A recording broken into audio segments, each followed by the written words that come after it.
Bonjour et bienvenue à cette édition du jeudi 9 novembre de Studio Libre. Aujourd'hui, deux sujets. En fin d'émission, Jean-François Joannis, mon collègue, vient nous parler des nouvelles émissions de Dans l'Atelier et aussi de l'Informel. Mais tout d'abord, on s'entretient avec l'humoriste Mathieu Cyr.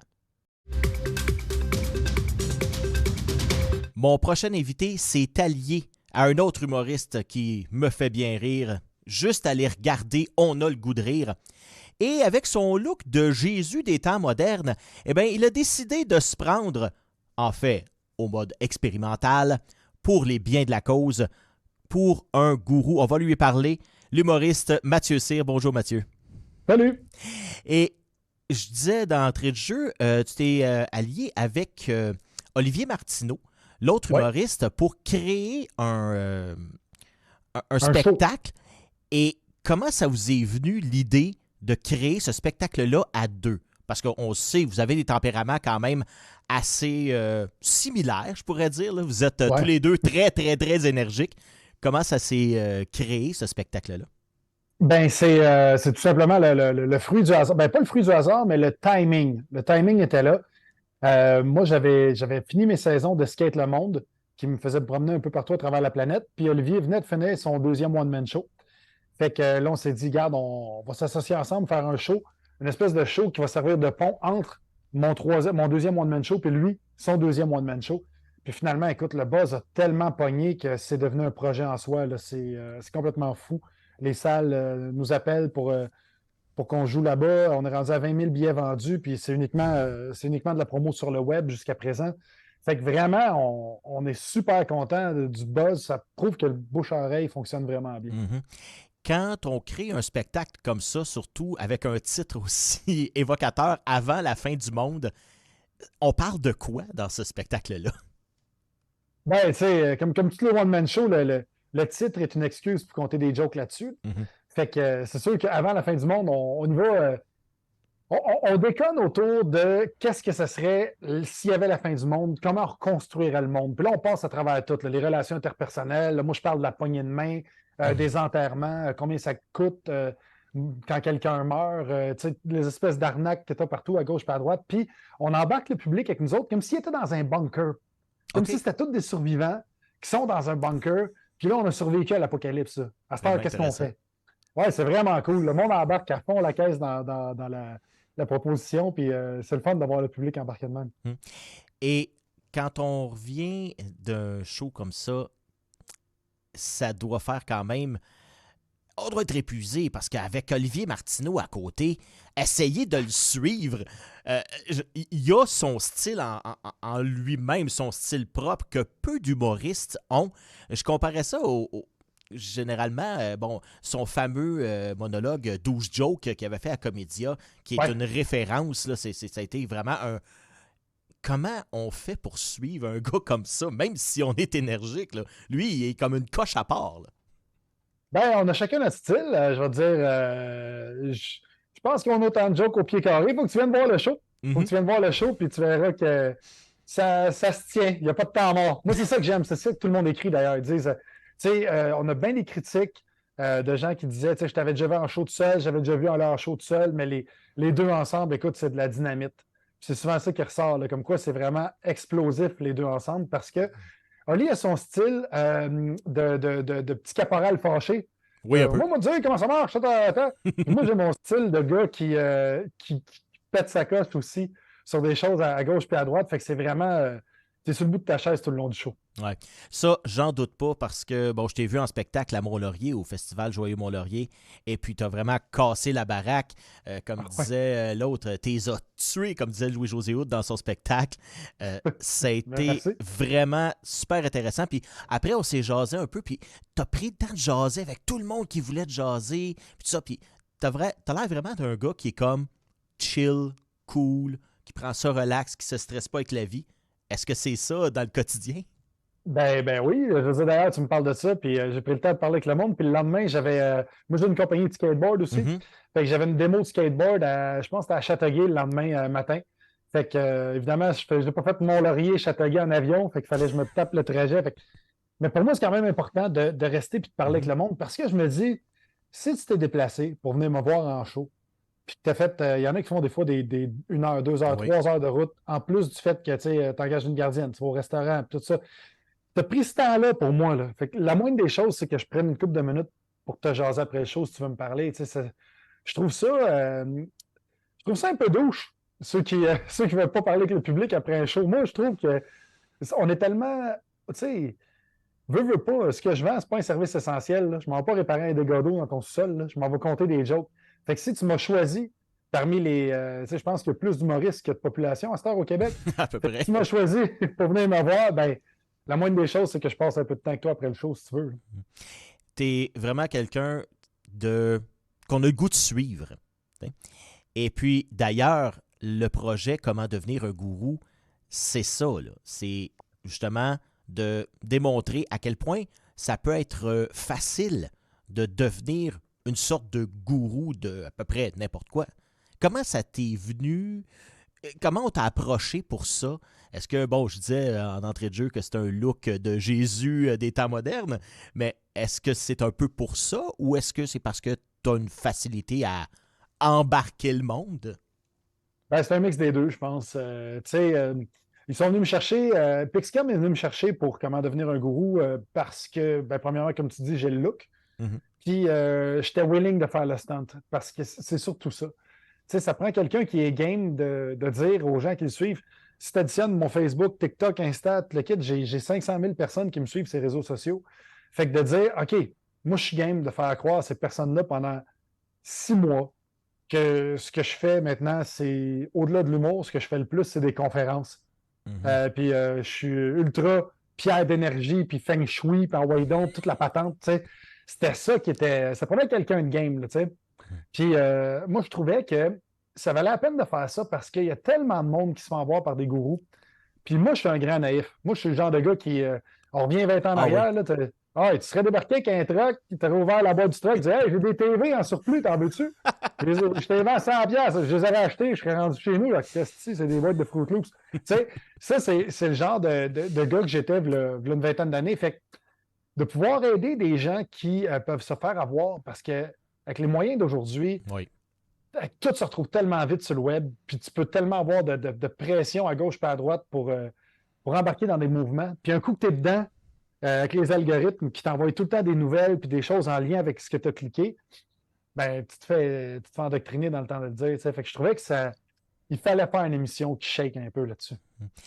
Il y a une ligne qui est très, très, très mince entre quelqu'un qui va être, par exemple, un motivateur ou quelqu'un qui va être un coach de vie, je le mets entre guillemets, Oui.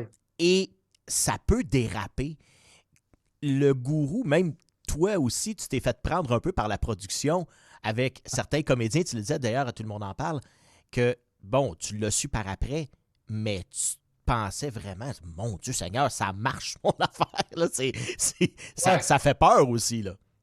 Oui, vraiment, vraiment. Mais je pense que la grosse distinction à avoir entre quelqu'un qui est un gourou puis quelqu'un qui est un motivateur ou un coach de vie ou quelqu'un qui veut plus ton bien, disons-le, Mhm. ben ça se voit dans le petit look vendeur de chars usagés, là, tu sais, de petit, tu sais, de je connais tout, c'est tout. Là, tu sais. Si tu veux Ouais. des conseils de finances, j'ai ça. Des conseils de santé, j'ai ça. Plus que le gourou va être. Tu sais, quand ça devient justement un buffet des continents, là, ce qu'il peut t'offrir, ben c'est là qu'il faut que tu te poses la question. Tu sais, est-ce que c'est vraiment un spécialiste dans son domaine? Puis les autres, parce que j'écris aussi des livres de croissance personnelle, tu sais, de Oui, oui, motivation. absolument. Des vrais Mais livres. des vrais livres, mais ça, je me base sur mon expérience à moi. Mhm. C'est ça la différence entre un gourou et quelqu'un de plus crédible, c'est que je ne vais pas arriver en disant je suis psy, je ne vais pas m'inventer des diplômes que je suis allé chercher à gauche et à droite sur des universités bidons. Tu sais, je vais vraiment avec OK, moi, je me suis fait jeter hors de 6 écoles au secondaire. J'ai eu un trouble comportemental. Ils ont dit que j'avais des troubles d'apprentissage. Maintenant, dans la vie, ça va bien. Voici ce qui a fonctionné pour moi. Je te le donne. Ce qui marche, ça marche pour toi. Tu sais, c'est simple, c'est précis, c'est juste ça. Mais je te dirais pas, moi, t'aider à trouver le bonheur. Moi, t'aider à être plus productif, oui, mais le bonheur, il est différent pour chaque personne. Là, fait que je peux pas me prétendre. Tu peux pas prétendre Non. offrir un service unique quand il est vu de milliards de façons, dépendamment de quel individu tu parles. Absolument. Quand on commence ce genre de choses-là, on se dit, OK, il faut embarquer là-dedans à 100 000 à l'heure. quitte peut-être à ce que certains fans décrochent. Donc, est-ce que tu as eu peur que ta carrière en souffre à un moment donné pour dire, hey, à un moment donné, le monde vont comprendre, puis ils vont décrocher, puis ils vont dire, hey, il est rendu complètement fou? Oui, vraiment. J'étais content que le buzz autour de l'émission soit plus gros que ce qui s'est passé pendant le tournage, tu sais. Parce que j'ai des fans qui m'ont lâché Mhm. pendant l'émission. Puis sont venus me revoir après que j'avais passé dans justement le Journal de Montréal, la presse, tout le monde en parle, etc. Là, j'ai plein de monde qui se sont tous réabonnés, pour la plupart, je pense, en disant comme écoute, je pensais que tu viré sur le top, puis finalement, je comprends que c'est un stunt, hey, tu nous as eu. Fait que tu sais, c'est sûr que quand ça fait 4, 5 pauses de suite que tu envoies avec des conférences, la petite musique douce, puis c'est pas moi qui change ta vie, c'est toi.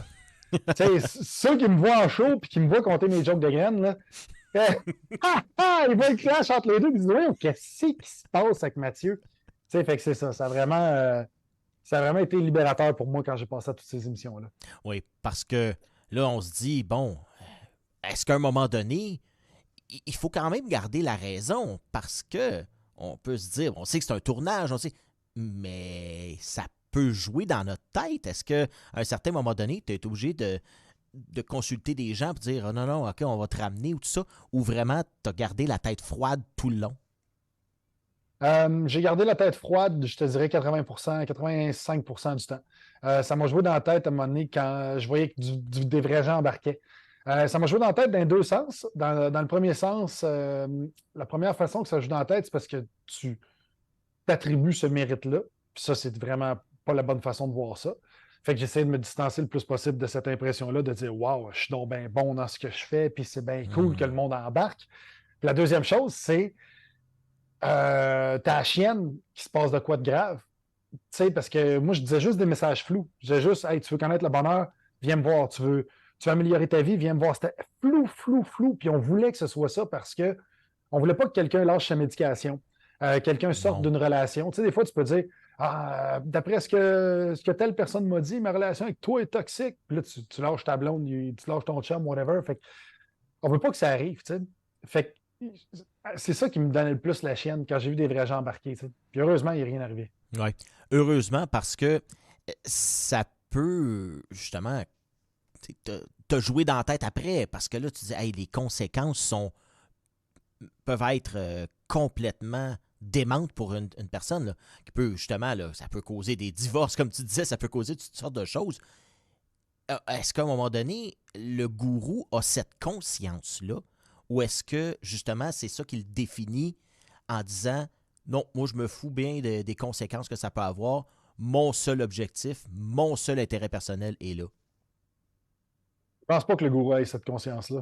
Tu sais, quand tu regardes l'émission, on parle de deux cas bien précis en Mhm. particulier. Là. On parle de plusieurs cas, mais il y a Chantal Lavigne qui est morte dans un exercice de sudation. Oui.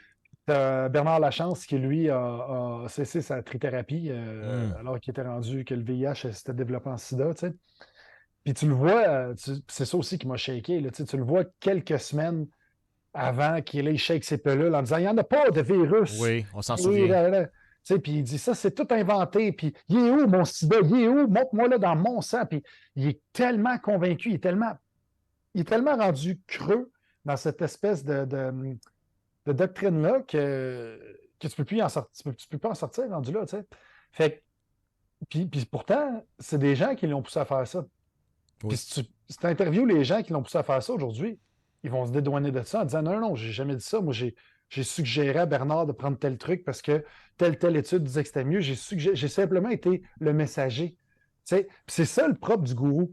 C'est s'il arrive quelque chose d'une tragédie comme ça, Ça il lave va, il les va mains. s'en laver. Exactement, il va s'en laver les mains en disant comme moi, j'étais juste le messager.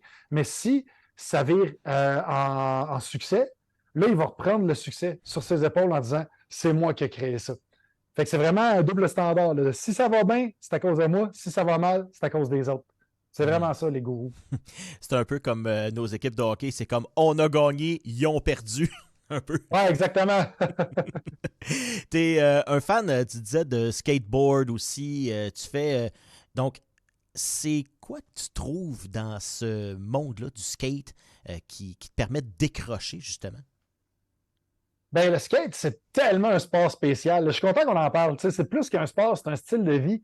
Puis ce qui est le fun avec le skate, c'est si tu compares ça avec n'importe quelle autre activité sportive, c'est pas encadré.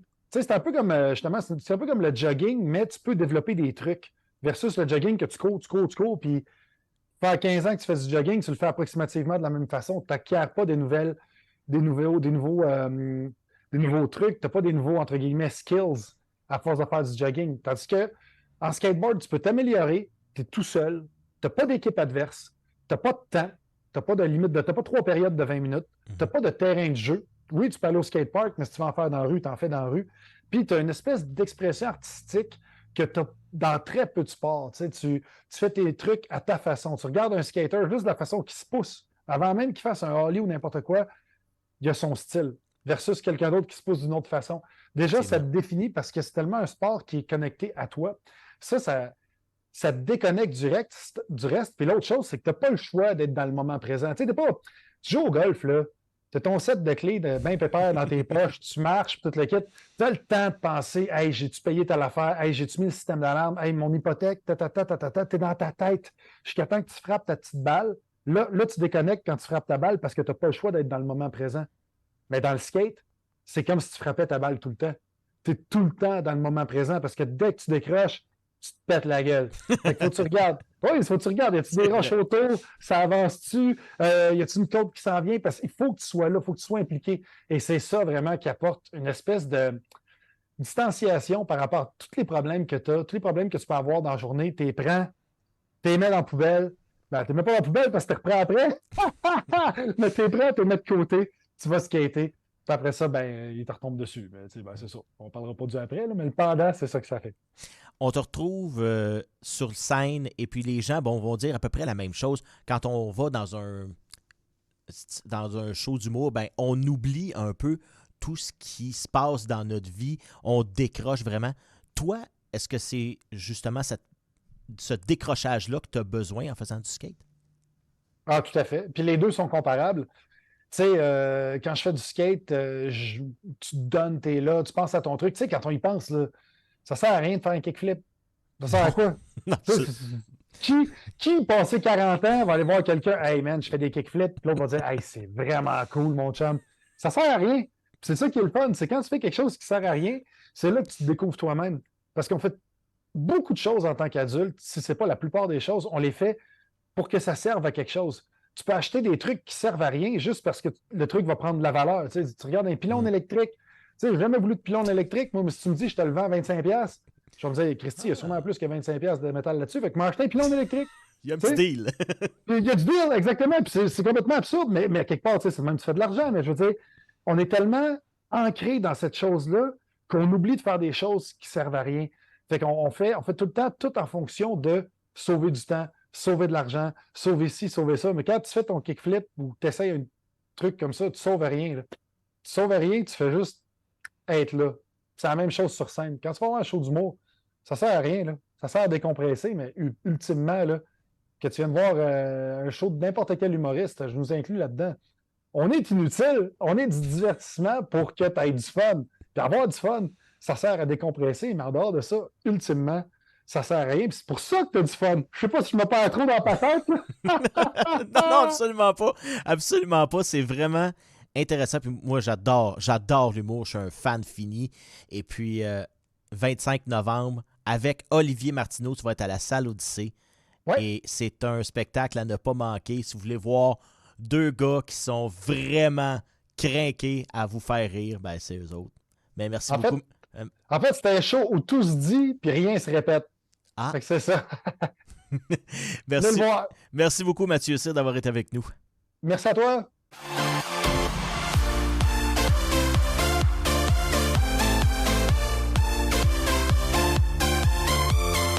TVC Basse-Lièvre, la télé qui nous rassemble.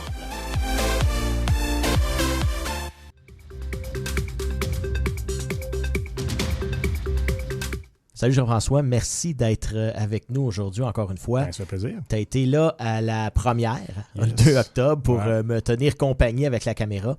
Mais là, on va parler notamment des nouvelles émissions qui arrivent. Bon, il y en a une qui est passée, une qui passe. Et donc, on va parler dans l'atelier avec notamment, on a fait Denis Charette, dont on a reçu le fils, là, qu'on peut voir un peu là, dans son atelier lui-même aussi, là, un petit 30 secondes qu'on a vu. Ouais. Donc, Denis Charette, ça a été vraiment un tournage qui a été assez inspirant. Je dirais, c'était notre premier ensemble, parce qu'on les a pas fait dans l'ordre, évidemment. Ouais. Donc, c'était le premier, effectivement. Puis ça a été un super beau tournage. Ouais. C'est vraiment... l'endroit est bucolique déjà en partant. Oui, écoute, l'endroit, tu sais, au risque de me répéter, parce que je l'ai dit aussi quand je suis passé, mais tu sais, c'est ça qu'on fait un peu, c'est pour ça qu'on appelle ça dans l'atelier, c'est qu'on veut présenter aux gens l'endroit où ces personnes-là créent, tu sais, puis souvent, il y a quelque chose qui se dégage de ces places-là. Puis, bon, j'avais parlé justement à la première émission de Christian Quesnel, tu sais, à sa maison, qui était superbe, mais là... L'inspiration. Oui, c'est ça. Puis, encore une fois, ben Denis ne fait pas exception, tu sais, il est en campagne dans un super gros terrain d'une 20 cacao, je me souviens. On se demandait même s'il y avait une maison au bout du chemin. Oui, c'est ça. Tu rentres sur le chemin, puis c'est long avant de voir la maison. Là. Puis, mais c'est ça. Puis justement, sa maison, on met de l'emphase sur sa maison dans l'émission parce que sa maison, elle a une valeur historique parce qu'il a pris du vieux bois qui datait d'un vieux, qui vient d'un vieux barrage il y a très longtemps dans la région. Puis il a réutilisé ce bois-là pour bâtir sa maison, puis il l'a bâti, c'est lui qui l'a bâti, là, de ses mains. Là. Fait que c'est assez spécial. Fait que non seulement il travaille le bois, mais il est passionné de d'autres trucs, dont l'architecture, construction et tout ça.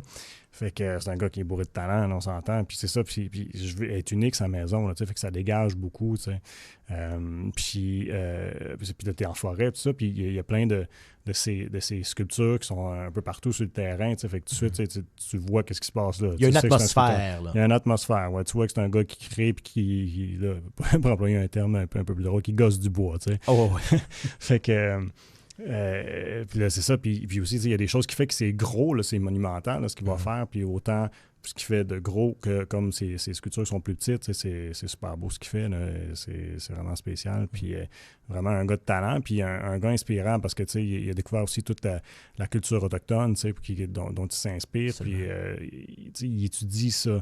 Puis il prend des légendes puis il les met dans ses sculptures ou il entend des chants, puis là, ça l'inspire à créer quelque chose. En tout cas, fait que c'est vraiment spécial ce qu'il fait, puis c'est cool au bout. Là. Un autre qu'on a fait aussi, c'est Nicole Lorrain. Oui, mais on s'est rapproché de notre patelin un peu, là, fait qu'on s'est dit, je trouvais ça fun de pouvoir faire une émission qui était vraiment à Buckingham, donc vraiment locale, puis mais c'est ça, Lorrain Peintre, là, c'est la galerie, une galerie qui est située sur l'avenue de Buckingham. Puis, a priori, puis évidemment, l'art, c'est subjectif. Hein, des fois, on aime, on n'aime pas. Puis, quand je voyais ce que Nicole faisait, de loin, comme ça, c'était pas quelque chose qui m'attirait nécessairement, mais j'étais vraiment intrigué à la découvrir. Puis, justement, une fois que tu découvres la personne, puis tu découvres son histoire, puis comment sa vie est quasiment transposée dans ses tableaux, ça devient intéressant, puis je l'apprécie plus. Puis aussi, on a vu comment elle travaille, la façon qu'elle travaille, c'est très texturé ce qu'elle fait. C'est épais, là, la texture sur ses toiles. Puis quand tu les vois de proche, puis quand tu les vois en vrai, là, c'est une autre perception de ce qu'elle fait. Fait que j'ai vraiment développé une appréciation pour ce qu'elle faisait. Fait que c'est une artiste à découvrir, honnêtement. C'est pas juste des toiles non plus qu'elle fait, elle peint sur du bois, du bois, un peu plus du métal pour aussi. certains, ouais. Fait que c'est différent. Puis aussi de différents formats, autant des grandes toiles, comme il y a, justement, quand on est allé la filmer, elle travaillait sur du bois, puis c'était un cercle, puis c'était plus petit. Fait que c'est ça, il y a différents formats, c'est différent, mais c'est toujours des personnages, puis c'est toujours des personnages, souvent c'est des personnages qu'elle a vus, c'est des personnes qu'elle a côtoyées, c'est des personnes qui ont fait partie de sa vie aussi. Fait que c'est pour ça que je dis, son historique, c'est fun, si jamais vous allez à la galerie, puis elle est très généreuse, là, elle aime ça que les gens viennent la voir, puis viennent visiter sa galerie, là. Faut pas avoir peur de rentrer, parce que c'est une galerie d'art, mais d'apprendre à découvrir Nicole, je pense que ça fait en sorte qu'on apprécie davantage encore plus davantage ce qu'elle fait comme artiste.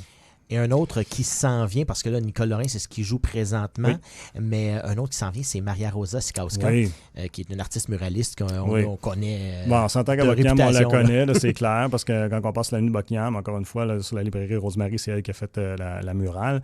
Elle a fait récemment celle de la bijouterie un petit peu plus loin. Puis là, elle est en train de travailler sur une œuvre à Elmer lorsqu'on est allé la filmer. Je pense doit être terminée, là. Oui, elle est terminée. Elle m'a envoyé des images de ce qu'elle avait fait. Puis on va pouvoir le voir à l'émission, là, le produit final. Puis, si je ne me trompe pas, c'est la 3e œuvre qu'elle faisait à Elmer. Puis à Elmer, on s'entend, c'est un beau coin de la ville de Gatineau. Là. Fait que c'est ça. Fait que c'était fun de voir comment elle travaille, parce que c'est spécial d'imaginer tu pars de canettes, puis ce qu'on est habitué de voir, c'est comme des graffitis, mais de voir quelque chose aussi bien fait, là, comme elle le fait, là, c'est magnifique. Là. Fait que je trouvais ça le fun de découvrir sa technique, puis comment est-ce qu'elle procédait pour faire des murales comme ça, parce que c'est complexe. On s'entend, on part de une petite toile, mettons que tu es un artiste puis tu fais une toile, tu peux prendre du recul assez facilement, puis tu fais 2-3 pas puis tu vois ce que ça donne généralement ton œuvre. Mais là, quand tu as des grosses murales comme à la librairie, on s'entend que c'est pas évident d'avoir du recul, c'est une autre affaire. Là. Fait que non, c'était vraiment spécial, c'était fun de découvrir comment travailler. Ouais. Un autre sujet, une autre émission, ton émission phare, l'informel, avec Julien Leblanc, un combattant MMA, mais vraiment très, très humain. Ouais, très humain, c'est un gentleman, puis il est toujours gentil avec tout le monde. Puis il l'a dit, c'est ça qui est drôle, il dit, moi, j'ai toujours été gentil avec tout le monde, tout ça, mais je pense que c'est vrai, je pense que ce qu'il dit, c'est pour ça que les gens le supportent, puis il y a autant de commanditaires qui sont derrière lui, c'est parce que c'est une bonne personne, c'est un bon gars. C'est toujours spécial de voir comment est-ce qu'une bonne personne comme ça peut être attiré à dire, moi, je vais rentrer dans une cage, je vais taper sur du monde, mais c'est ce qu'il fait, puis tu vois, c'est un passionné de ce qu'il fait. Puis je pense qu'il y a un bon avenir, il a déjà une bonne carrière de bâti, puis là, il est sur une bonne lancée, il va peut-être aller encore plus haut, fait que ce serait le fun de voir que sa carrière continue, mais c'est ça, on a eu la chance de jaser des MMA, c'était bien fun. Oui, c'est ce qu'il joue présentement. D'ailleurs, à l'informel, merci beaucoup Jean-François, puis on se reparle au courant de la saison. Merci beaucoup d'avoir été des nôtres pour cette édition du jeudi 9 novembre de Studio Libre. Et j'aimerais remercier mes invités. Tout d'abord, Jean-François Joannis, qui est venu nous parler des émissions Dans l'Atelier et l'Informel, ainsi que l'humoriste Mathieu Cyr, qui lui est venu nous parler de son spectacle qui va avoir lieu le 25 novembre en compagnie d'Olivier Martineau à la Salle Odyssée, et de son documentaire Comment devenir un gourou, disponible sur la plateforme Vrai. Et parlant de plateforme, nous aussi on en a des plateformes de médias sociaux à la TVC Basse-Lièvre, sur Facebook, notre chaîne YouTube en ligne 24 heures sur 24, et aussi vous pourrez retrouver cette émission ainsi que toutes nos émissions qui sont produites ici. Merci encore une fois et on se revoit la semaine prochaine.